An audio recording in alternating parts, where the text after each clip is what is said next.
The stars looked peaceful that night, but everyone on Earth knew something was coming. It began with a sound, low, deep, and strange. Radios, satellites, even simple mobile phones picked it up. A message repeating again and again in a strange alien tone. Governments said it was nothing. But the scientists knew better. It wasn't just noise. It was a countdown. In a quiet observatory on the edge of Australia, Dr. Alan Pierce stared at the data on his screen. The numbers didn't lie. The countdown would end in 6 days. "They're coming," he whispered. No one believed him. The Galactic Council had mocked Earth for years. To them, humans were primitive, violent, emotional, and small. But Alan's message to them had been clear. Do not come here. We are not ready for peace. We are ready for survival. The galaxy had laughed. On the 6th day, the sky tore open. It wasn't like any invasion movie people had seen. There were no fireballs or flying saucers, just silence. Massive ships appeared above major cities: New York, Beijing, London, Nairobi. They didn't move, they didn't attack. They just hovered. Millions of people went outside to record them, thinking maybe aliens had come in peace. Then the first beam hit. It wasn't a weapon. It was a pulse, a wave that shut down power grids, froze airplanes midair, and silenced communication. The world went dark in less than 2 hours. The message came next, broadcast through every remaining screen: "We come to correct your mistake." No one knew what mistake they meant. Alan did. Years ago, Earth had sent probes beyond the solar system, carrying human DNA, art, music, and a message: we are not alone. That signal had reached a galactic network, a civilization older and stronger than anything humans could imagine. The galaxy studied it, laughed, and ignored it. But one race didn't. The Kether, a species that believed emotions were a disease. To them, humanity was a sickness that must be cured. The first attack wasn't on cities, it was on emotions. The Kether beams began draining feelings. People stopped caring, stopped feeling fear, love, or hate. It was like watching humanity's soul fade away. Alan's wife, Ilara, was one of the first to fall silent. She just sat and stared, eyes empty. Alan refused to let them win. He gathered what remained of the world's scientists and soldiers. They worked in hidden underground bases, using stolen alien tech. They called their group Project Iron Soul. If the Kether wanted to erase emotions, humans would weaponize them instead. The first weapon they built wasn't a bomb or a laser. It was a pulse that carried human rage, human grief, and human love. When they tested it, small machines began to shake and melt under the force of emotion. "They don't understand feelings," Alan said. "So we'll make them fear ours." Outside, the world was falling apart. Governments had collapsed. The Kether drones walked the streets, silent, cold, collecting humans for purification. The skies were full of ships that blocked the sun. But beneath the earth, humanity was awake. One night, Alan received a signal from space, a strange code coming from the moon. At first, he thought it was another Kether transmission. But it wasn't. It was human. The astronauts from the Luna base, long thought dead, were alive. "Dr. Pierce," the voice said, weak but clear, "we found something buried under the moon's surface. It's not Kether. It's older." Alan's eyes widened. "Send the coordinates," he said. That night, as the power flickered in their base, Alan played the message again. The voice was terrified. "It's a ship, Doctor. It's been here for thousands of years. And it's waking up." Before he could respond, the signal cut off. The moon went dark again. Alan turned to his team. "Whatever's up there, it's not them. And maybe it's our only chance." He looked up through the cracked roof at the dark sky, where alien lights moved like slow stars. He didn't know if the thing under the moon was friend or foe. But one thing was certain: humanity was no longer begging for peace. They were preparing for war. And somewhere in the cold distance of space, something ancient was listening, and smiling. The underground base was silent. Only the soft hum of machines filled the air. Dr. Alan Pierce sat alone, staring at the moon on his monitor. The transmission from Luna Base had stopped 12 hours ago. No signals, no voices, nothing. But Alan couldn't shake the feeling that something alive was waiting up there. He called his team. "We're going to the moon," he said simply. Everyone stared at him. Lieutenant Mara Voss, the base's security head, stepped forward. "You're serious? The Kether have patrols in orbit. They'll blast any ship that moves." Alan looked at her. His eyes were tired, but his voice was steady. "They don't know what we've built." In the hangar below the base, under heavy sheets of metal and dust, was Earth's first stolen alien craft, something the humans had managed to capture and rebuild. They had named it Spirit. Its core was powered not by fuel, but by emotion energy, rage, grief, and hope converted into raw force. It was unstable, dangerous, but it worked. "Get the team ready," Alan said. "We leave at dawn." The next morning, Spirit rose from a canyon hidden in the old Nevada desert. The sky above was gray with alien clouds, their strange ships moving like shadows. As the craft climbed higher, its emotion core pulsed like a heartbeat. Every human aboard could feel it. It wasn't just power, it was something alive. From orbit, a Kether drone spotted them. Its cold metal eyes glowed blue, and it fired. A flash of light hit the side of Spirit, shaking it hard. Mara shouted, "Shields dropping! Feed the core!" Alan yelled.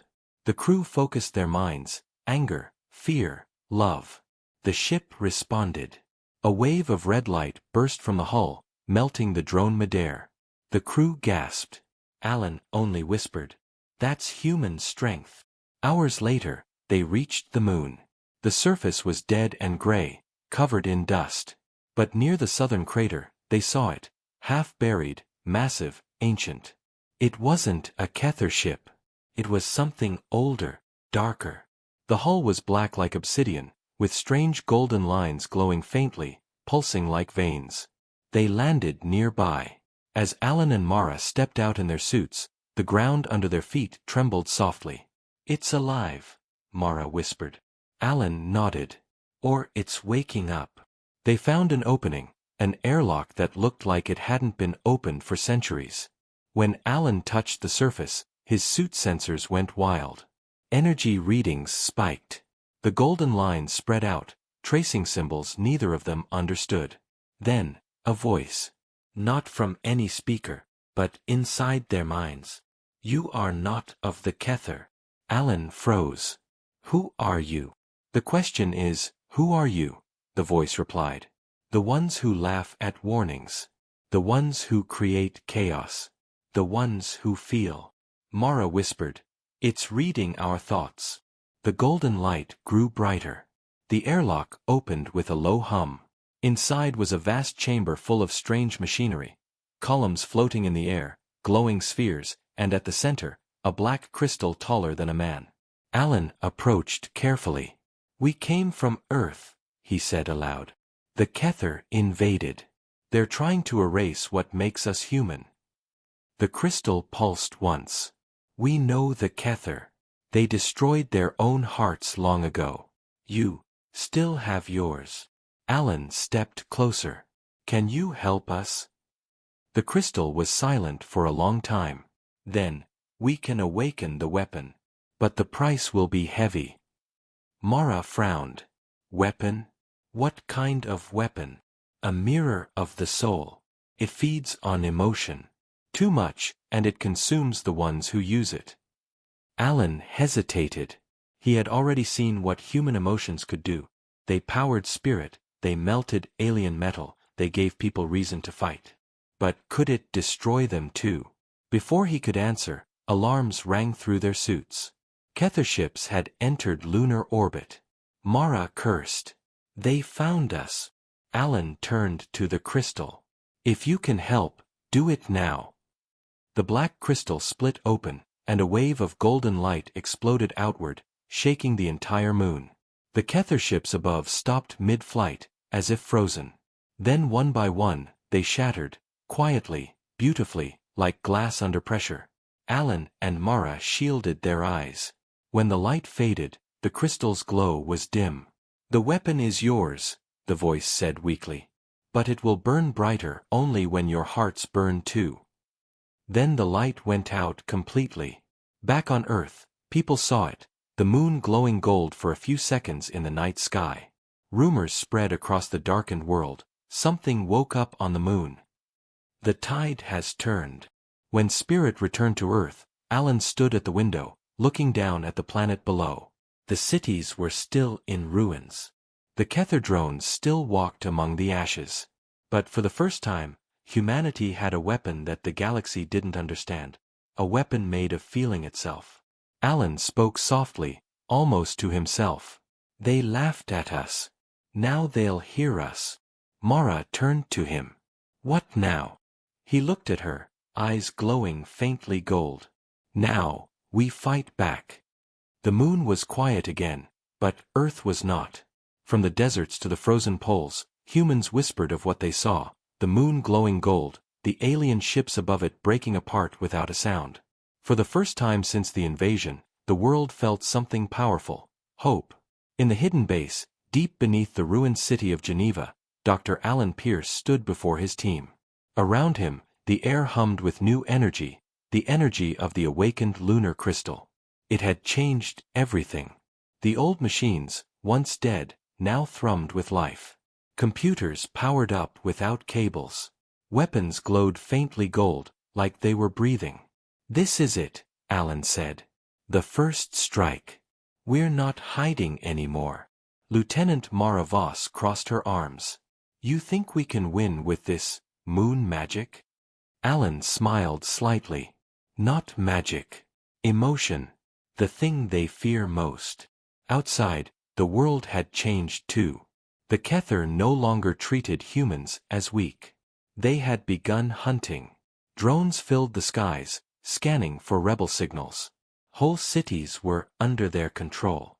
But deep underground, humans gathered, soldiers, engineers, even children, building what they now called the Iron Heart Network. The lunar weapon was not just a weapon.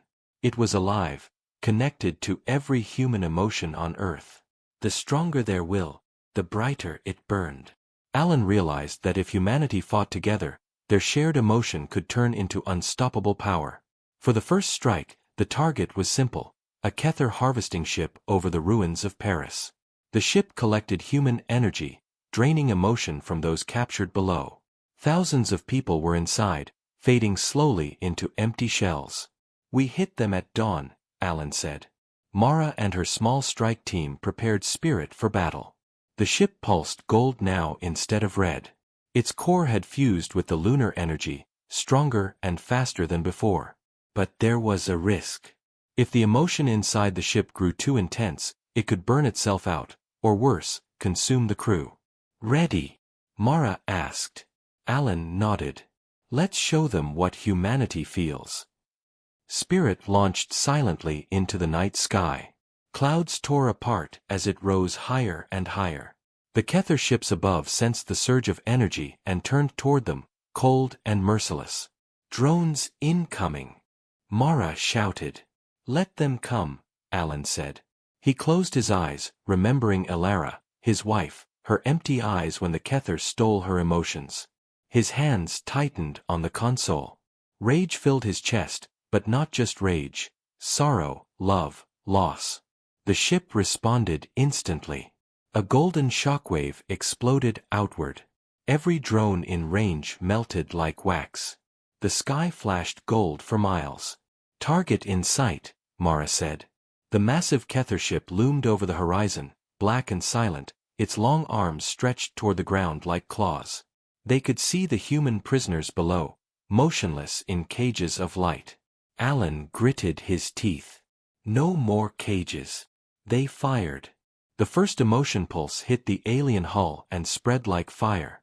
The ship trembled, metal turning to ash. But the Kether were not passive. A counterbeam of cold blue light shot toward Spirit, slamming into the hull. "Shields failing," Mara shouted. Alan's heart pounded. He could feel the ship's pain like it was alive. Feed it more. The crew closed their eyes. Memories flowed, their children, their homes, everything they had lost. The core glowed brighter. Then the spirit screamed. A beam of pure gold shot forward, cutting through the Kether ship like a sword. When the light faded, the alien vessel was gone. Only drifting dust remained. For a moment, no one spoke. Then cheers filled the cabin. "We did it," Mara whispered, disbelief in her voice. "We actually did it." Alan looked at the ruined sky, the fading embers of the Kether ship. "That's one," he said. "But they'll come harder next time." He was right. Hours later, across the galaxy, the Kether High Council gathered. Their faces were pale and still, their voices cold as ice. "The humans have awakened something," one said. "Impossible," another replied. Their world was weak. Not anymore. They turned their gaze toward a massive hologram, Earth glowing faintly gold. "They are learning to use the heart," one hissed. "We must burn it out before it spreads." A silence followed. Then the supreme voice of the Kether spoke. "Send the fleet.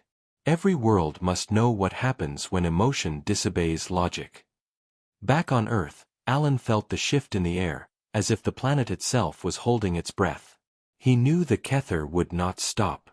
He also knew that the lunar weapon had limits. If used too much, it could drain the very emotions it fed on. Mara stood beside him, looking at the horizon. "What happens if we lose control of it?" she asked. Alan stared at the rising moon. "Then it won't just destroy them," he said softly. "It'll destroy us too." The wind howled through the ruins. The stars flickered faintly through the dust clouds. For the first time in centuries, humanity was not begging for mercy, they were being feared. But somewhere deep within the lunar crystal, something ancient stirred again, watching, waiting, whispering. The heart of humanity burns bright, but can it survive its own fire? The stars looked wrong. Alan Pierce stood on the surface of the moon, inside the shadow of the ancient crystal. Since the first strike, the world had changed. Human resistance groups were rising everywhere, spreading the message of the Iron Heart. The golden glow could now be seen even from space, a living pulse running through the earth like veins of fire. But Alan wasn't smiling. Something inside the lunar weapon had changed. The crystal no longer glowed softly, it throbbed with dark gold, sometimes even crimson, like blood under pressure. It whispered at night. No one else could hear it, but Alan did. In his dreams, it spoke in voices, some familiar, some strange. "You wanted strength," it said. "Now feel it." He would wake up sweating, heart racing. But every time, he told himself it was stress. Nothing more. Now, as he watched the earth below, Mara's voice came through the calm. "Alan, the council's waiting for you. They want to discuss the next attack." He nodded and turned away from the crystal. "Tell them I'm coming."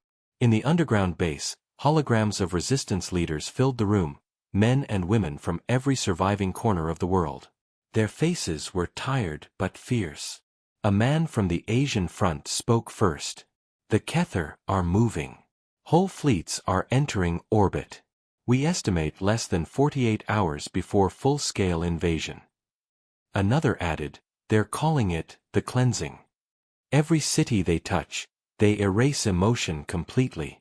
It's like people just stop existing inside." Alan listened in silence. Then he said, "We can't wait for them to strike first again. We take the fight to them." Mara frowned. "You mean space combat? We barely survived one battle." Alan's eyes gleamed gold under the dim light. "We have something they don't, emotion. The more they attack us, the stronger we become." The leaders agreed reluctantly. The plan was dangerous, but there was no other choice. Humanity would send Spirit and 2 new ships, Valor and Echo, powered by fragments of the lunar crystal, to attack the Kether fleet before it reached Earth. When the meeting ended, Mara caught Alan alone. "You've been different lately," she said quietly. "The crystal, it's doing something to you." Alan smiled faintly. It's showing me what we're capable of. She stepped closer. Or it's using you. I've seen what happens when soldiers channel too much emotion. They start losing control, like something else takes over. Alan looked away. We don't have time for fear, Mara. But deep inside, he knew she was right. That night, before the mission, Alan returned to the chamber on the moon. The crystal pulsed like a giant heart. When he touched it, warmth flooded through him, followed by visions. He saw cities burning, people screaming, skies turning gold and black. And through it all, a whisper. Let it all burn. Let the galaxy remember you. He tried to pull his hand away, but it wouldn't move. The crystal was alive, feeding on his emotion, his anger, his pain. Then he saw something that froze his soul, Elara, his wife, standing within the crystal, eyes glowing gold. Elara, he whispered. Her voice was calm. We are one now, Alan. The heart feels what we feel. Don't fight it. He fell to his knees. You're not real.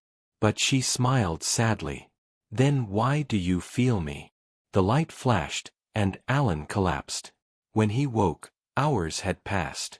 The crystal was quiet again, but something inside him was not. His veins glowed faintly gold under his skin. His heart beat too fast. And when he looked into the mirror of his helmet, for a moment, his eyes weren't his own. They were pure light. The next day, the ships launched.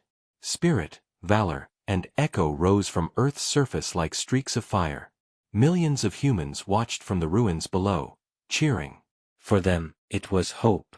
For Alan, it was something darker, hunger. As the fleet entered space, the stars ahead shimmered. The Kether Armada was waiting. Hundreds of ships, black and silent, lined the void. They're not moving, Mara said. Why aren't they attacking? Alan stared ahead. Because they're afraid. The ships clashed. Gold and blue light filled the black of space.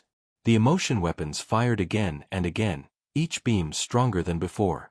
But every shot drained the crew. Many fainted mid-battle, their energy burned out. Then Alan heard the whisper again. Give me more. He closed his eyes and focused. Pain, anger, sorrow, he poured it all into the ship. Spirit exploded with golden energy, tearing through a dozen Kether ships in one strike. The others followed, their emotion cores glowing like suns. Alan, stop. Mara's voice screamed through the calm, you're overloading it. But Alan couldn't stop. The voice inside him grew louder. One more, and the galaxy will remember you. Then, silence. A flash brighter than the sun filled the void. For a second, everything vanished, sound, color, thought. When the light faded, half the Kether fleet was gone. So was Echo. Only Spirit and Valor remained, drifting, smoking, broken. Alan opened his eyes. The control panels were melted. His hands shook. Mara's voice crackled over the calm. Alan, what did you do? He looked out the window at the burning wrecks. I won, he said quietly. But even as he said it, he felt something move inside his chest, a pulse that wasn't his heartbeat. The lunar crystal had followed him. Back on Earth, people celebrated the victory. But far away, in the silent dark, the remaining Kether ships began to regroup, and inside the ruins of Spirit, Alan Pierce felt the voice whisper again. You gave me your heart, Alan. Now, I'll give you mine. His eyes glowed gold as the stars dimmed. The silence after battle was worse than the noise. The remains of the Kether fleet floated across space like ashes on wind. Earth was safe for now, but Spirit was not returning home. Inside the ruined ship, Alan Pierce sat in the dim gold glow that never faded. His hands trembled. His skin shimmered with thin lines of light that pulsed like veins of molten fire. He was no longer the same man who had left the moon. Across the calm, Mara's voice came weak and broken. Alan, answer me, please. I'm here, he said. His voice sounded calm, but it echoed strangely, like two people speaking at once. Half the fleet's gone, she said. Echoes destroyed. Valor can't move. What did you do out there? Alan stared at the stars. I did what had to be done. The crystal did this, she whispered. It's using you. Alan's eyes glowed brighter. No. It's helping me. It showed me what humans can truly become. Energy, emotion, power. We don't have to fear them anymore. Mara's voice hardened. You're not talking like yourself. Alan smiled faintly. Maybe that's the point. Back on Earth, the survivors cheered. The night sky shimmered gold. People believed it was a sign that humanity had won. But deep under the moon's surface, the ancient crystal pulsed faster, as if feeding on the celebration. Its light crawled through tunnels like living veins. The scientists studying it began to feel strange, anger, sadness, joy, all at once. Machines around them shorted out, whispering in unknown languages. The crystal was spreading. On the broken ship, Mara found Alan sitting near the control core, staring into the glowing walls. She floated closer, gripping the side rail. We need to leave. The others are dying. They'll live, Alan said softly. We all will. The crystal is part of me now. I can heal them. I can heal everything. You don't understand, she said. It's changing you. Alan turned his head slowly. Do you still fear me, Mara? No, she said. I fear what you're becoming. Alan stood. His shadow stretched along the walls like a living flame. Fear is the chain that kept humanity weak. But look at what we've done. We've turned emotion into power. We've made the galaxy kneel. Mara raised her weapon, not to shoot, but to remind him she still could. The galaxy didn't kneel, Alan. It's regrouping. And if you lose control, we'll be no different from them. For a moment, the human side of Alan flickered. His voice softened. Ilara wanted peace. She believed feelings were the soul of life. Maybe she was right. Then prove it, Mara said. Come home. Alan looked out the cracked window. The earth glowed below, small, fragile, beautiful. Home, he whispered. Or a cage. The golden veins on his arms brightened. The ship shook. Lights flickered. The crystal energy inside him was surging. Mara reached for him. Alan, stop. A shockwave burst from his body, throwing her backward. Metal screamed as the ship split apart. From Earth, telescopes caught a strange sight, Spirit disintegrating in orbit, releasing a wave of golden light that wrapped around the planet like a halo. For an instant, every human on Earth felt something, warmth, courage, hope, as if someone had touched their hearts. Then it was gone. Days passed. There was no sign of Alan Pierce. The resistance rebuilt. Mara took command. She avoided talking about what had happened in orbit, but the others noticed she never slept much. Sometimes, she would look at the moon and whisper his name. Then, one night, the transmissions began. A golden symbol appeared on every surviving screen, the shape of a burning heart. A voice followed, calm and distant. Do not fear. I am not your enemy. I am the future you created. Mara froze. Alan. The Kether are coming with their full strength, the voice said. They bring a weapon to erase all emotion forever. But I can stop them. I only need to connect. Connect. Mara whispered. Let me link with every mind on Earth. Together we can become one heart, unstoppable.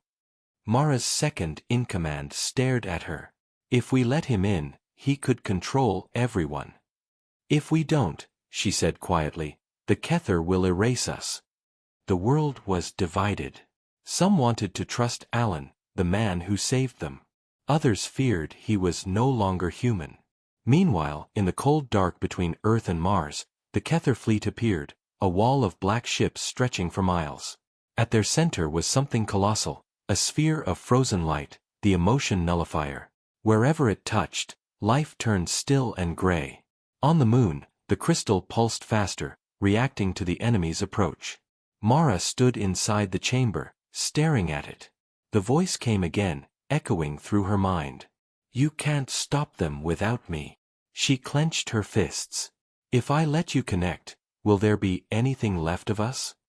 Yes, it whispered. Everything that makes you human. She didn't know if it was truth or manipulation. But she knew one thing, humanity had no time. Mara stepped forward and placed her hand on the crystal.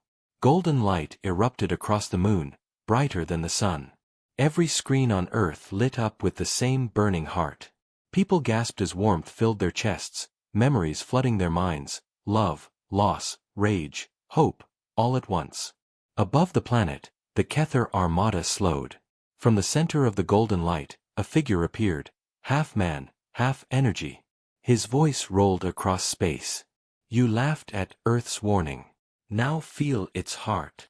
The stars burned gold and black. From orbit, the Kether fleet looked like a storm swallowing the sky. Thousands of ships locked together, their weapons glowing cold blue. At their center, the emotion nullifier pulsed like an artificial sun, ready to erase all feeling from every living mind. And in front of them, between Earth and the void, floated a single figure of light, Alan Pierce. His body was no longer flesh. He was made of energy now, gold veins of light shaped like a man. His voice carried through space, calm and heavy. You wanted a world without emotion, he said. Then you'll face one that feels everything. From the moon, Mara watched through the control room window. The crystal pulsed in rhythm with Alan's heartbeat. Around her, scientists and soldiers stared in silence. Is he still human? One whispered. Mara didn't answer. Her eyes never left the glowing figure. He's what we made him. The Kether fleet opened fire. Thousands of beams of blue energy shot toward Alan, tearing across the stars. But before they could reach him, a golden wave erupted outward, not from his hands, but from every human heart on Earth. People in the ruins below raised their faces to the sky, feeling the connection. Fear, courage, pain, love, all emotions linked like a living chain. The golden aura expanded, meeting the blue storm head-on.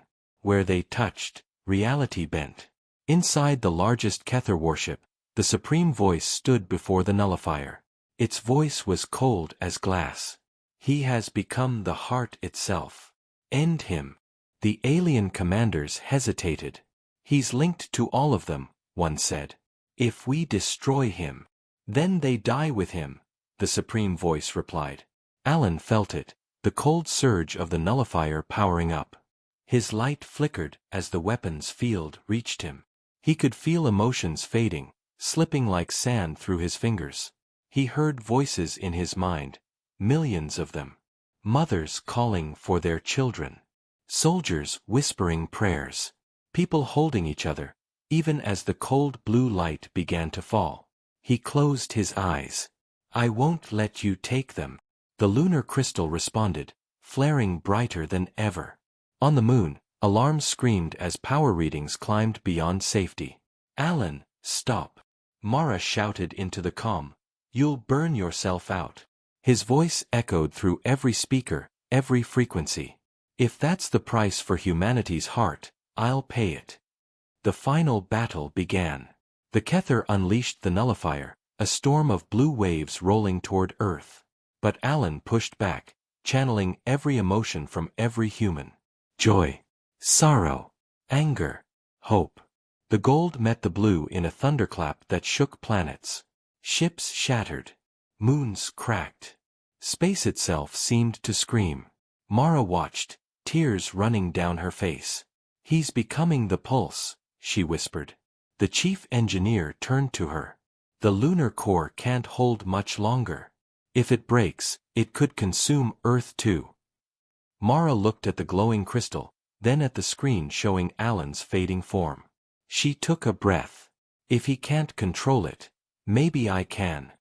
Before anyone could stop her, she ran into the chamber and placed her hands on the crystal. Instantly, pain hit her, sharp, endless, electric. She felt everything at once, every heartbeat on Earth, every scream, every memory. Her vision turned gold. "Alan!" she cried through the link. "You're not alone." He felt her presence beside him, warm, human, alive. "Mara. We finish this together." Their lights merged, gold and white, bright enough to blind gods. The combined pulse spread outward, pure emotion turned into energy. The Kether ships began to melt, their cold metal screaming as the golden fire touched them. The Supreme Voice tried to activate the nullifier again, but its core shattered under the wave. One by one, the alien vessels broke apart, dissolving into dust and silence. When it was over, the stars were quiet again. The Kether were gone. Their fleet was nothing but drifting fragments. The emotion nullifier was a dead moon, cold and dark. On Earth, people looked to the sky and saw a golden ring circling the planet, the last echo of the pulse. The war was over. But Alan and Mara were gone. The lunar crystal had cracked in half. Its light faded slowly, like a dying heart. Scientists tried to study it, but it no longer responded. Only silence remained. Years passed. Humanity rebuilt. Cities rose again, powered by emotion energy, a gift left behind by the fallen. Children learned about the heart of humanity, the weapon that had saved the world. Some said Alan and Mara were dead. Others said their souls lived in the golden light that now surrounded Earth forever. And sometimes, on quiet nights, when the wind carried a strange hum, people could hear a voice, calm and gentle, drifting through the static of old radios. "Do not forget what you feel." Because that was humanity's real victory. Not the destruction of the Kether, but the proof that emotion, the very thing the galaxy laughed at, was their greatest strength. On a distant world, far beyond the Milky Way, a small probe picked up that final message. An alien scientist listened to the strange human signal, a pulse filled with warmth and sorrow. He turned to his peers and said softly, "They warned us once. We should have listened."